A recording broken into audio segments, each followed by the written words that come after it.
Hello everybody, and here is the August news. And the good news is that the energy of August is peace bringing.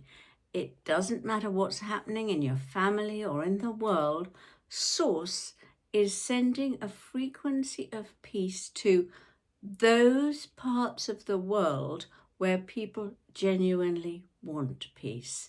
The energy is coming directly from the source of the multiverse to help Earth at this time.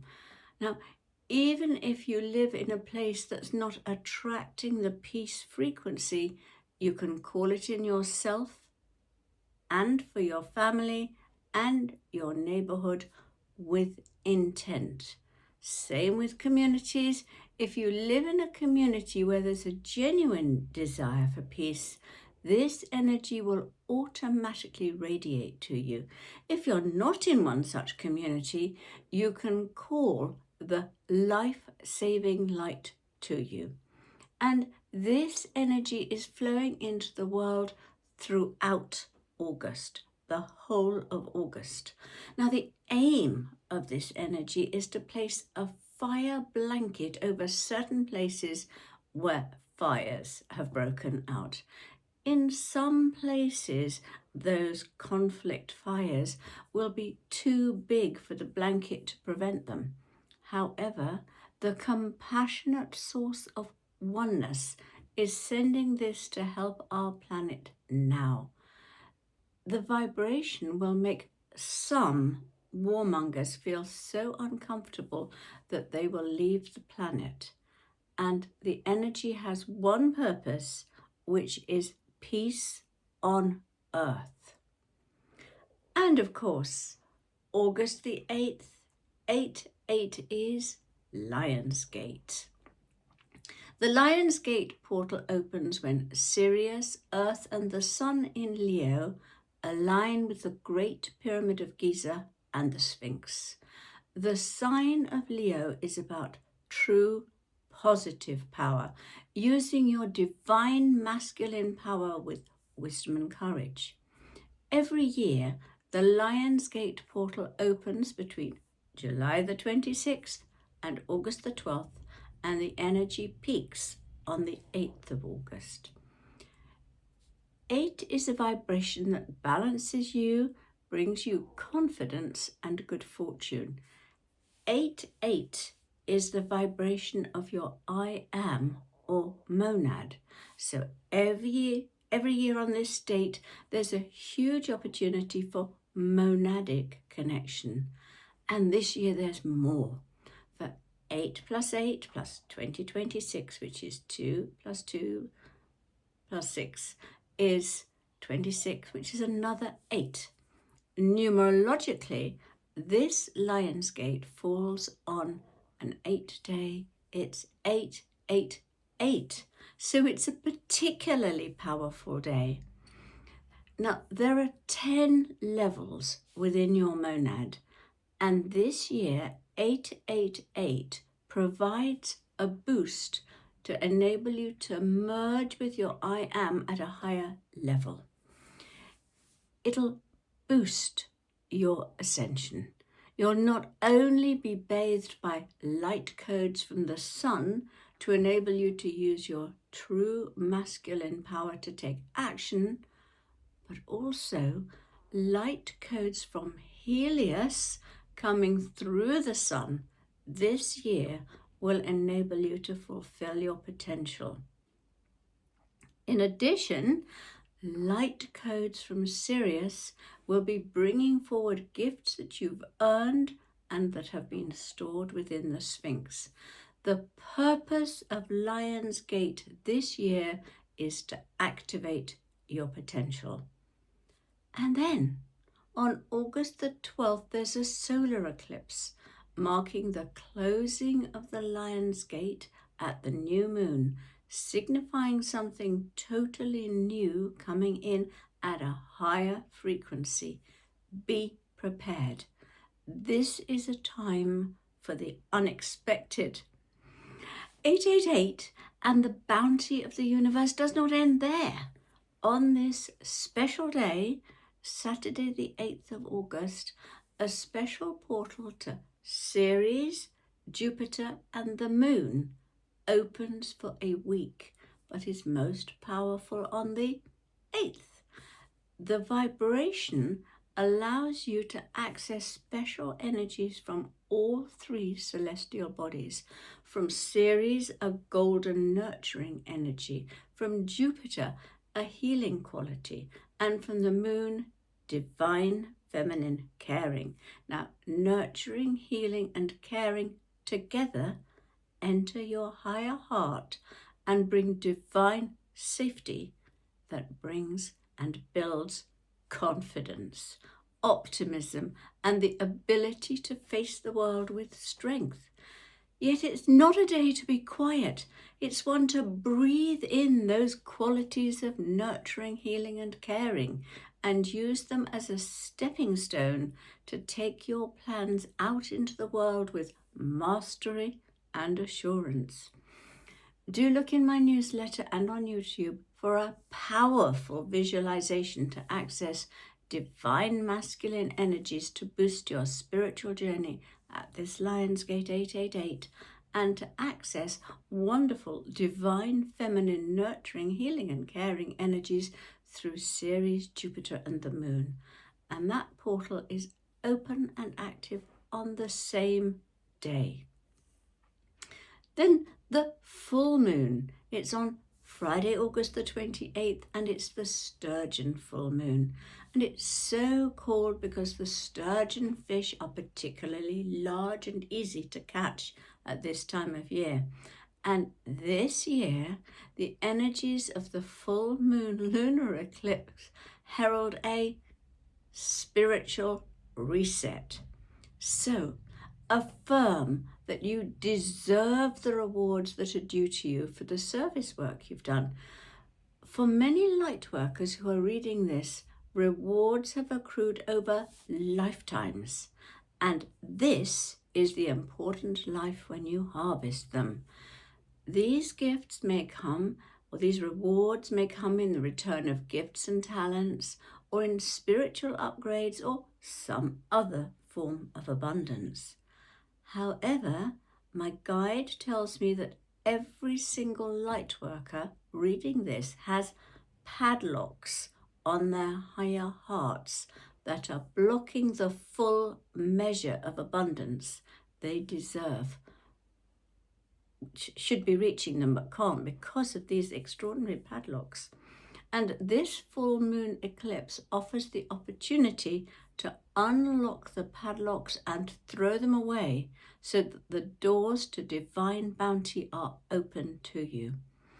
So find time today to sit quietly and tell the universe that you're ready to unlock the padlocks and accept the harvest now awaiting. This will also raise your frequency and your ascension levels. After this, you're taken to Pegasus, to the realms where the mighty seraphim and the Pegasus meet you. And as my new guide poured the information into me for this full moon meditation, my whole body vibrated, and he told me that it was the highest frequency full moon meditation that he had ever brought through me. And I hope you feel the energy because it's so important and powerful.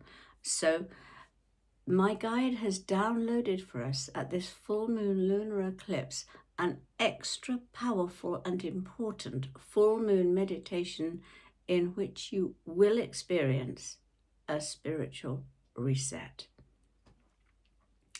And now, the law of responsibility. Here's an extraordinary story. We are only responsible for ourselves, but we are responsible to everyone. And this is a story of something that happened to a friend of mine, and I'll call her Sarah.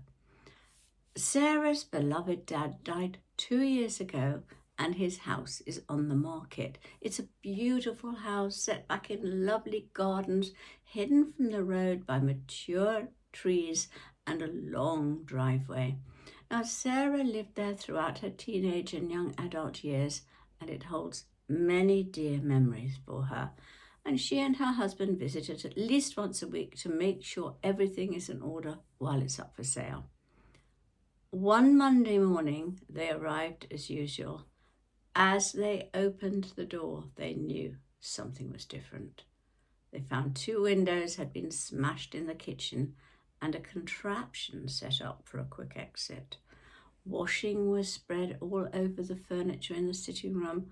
All the family pictures had been taken from all the rooms. They'd been removed and they found them piled up in a back room. No more damage, but every drawer and cupboard had been explored and valuables taken.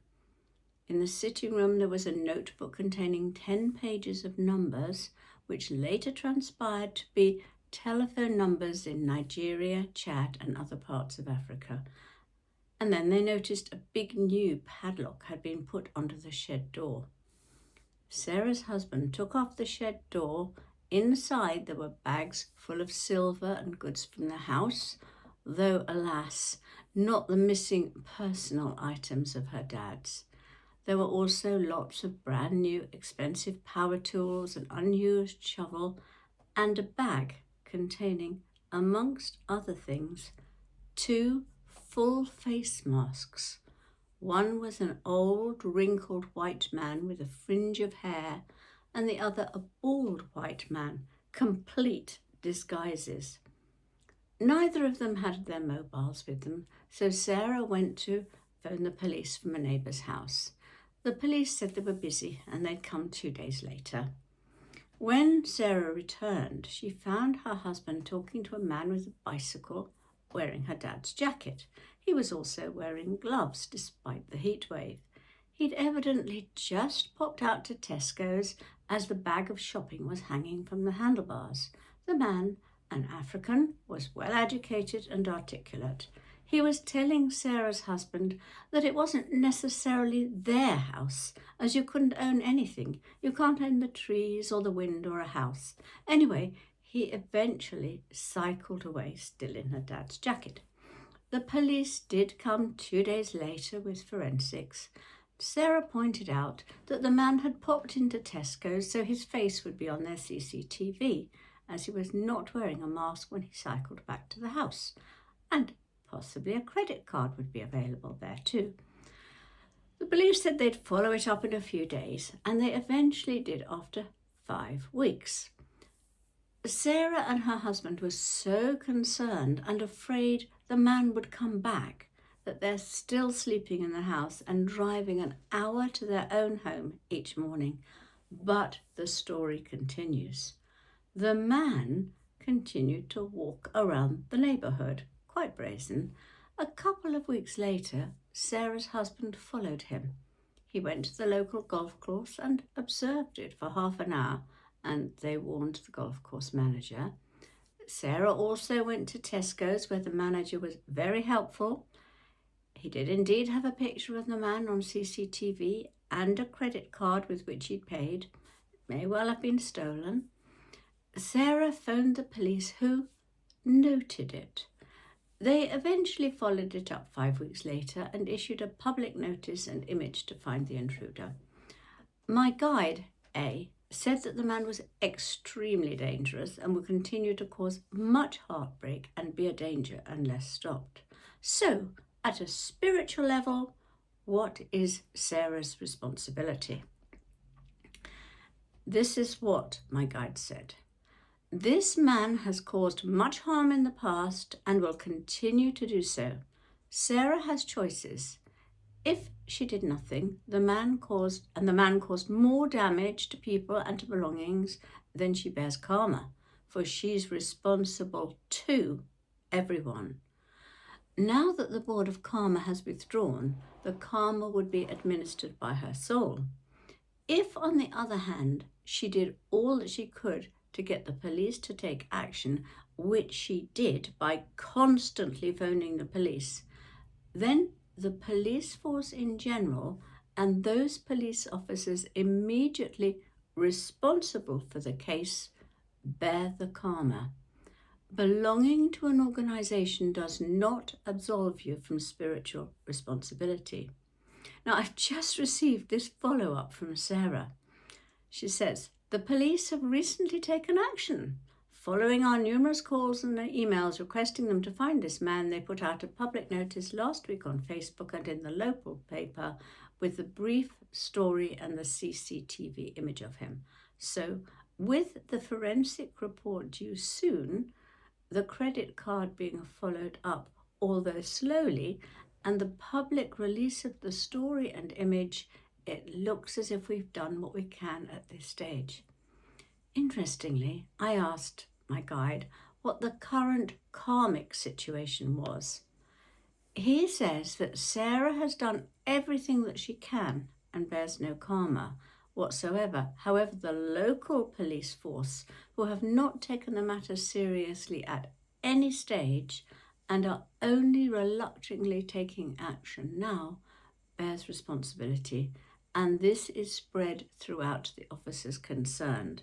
He added, no one can hide behind anyone else or a group or organization when it comes to responsibility. I found that very interesting. So many people are hiding now, and it's time for everyone to stand up and do what they need to do. So, the crystalline brain. There are people whose crystalline brains are in place, but nobody yet on Earth whose crystalline brain is fully activated. Then, when they are, we'll all be super beings. Most light workers are now sixth dimensional and can therefore start to prepare their crystalline brains for activation and ultimate switch on by source. When enough people have activated their crystalline brains, currently unbelievable gifts and powers will become available. We have started to download light codes from the stars and planets, and once your crystalline brain is activated, you can easily interpret the sacred codes when you've received them. It'll have massive storage capacity, that's the crystalline brain, and ability to connect with information like a computer. Now, my four-part course, The Crystalline Brain, starts on Monday, the 21st of September, and it's very important for light workers. Do join me if you feel you're ready. Now, do look at my newsletter for fascinating information about how to interpret reflections and more about the crystalline brain. Have a wonderful August with its extraordinary opportunities, and be ready for the unexpected. With love and blessings, have a really good summer.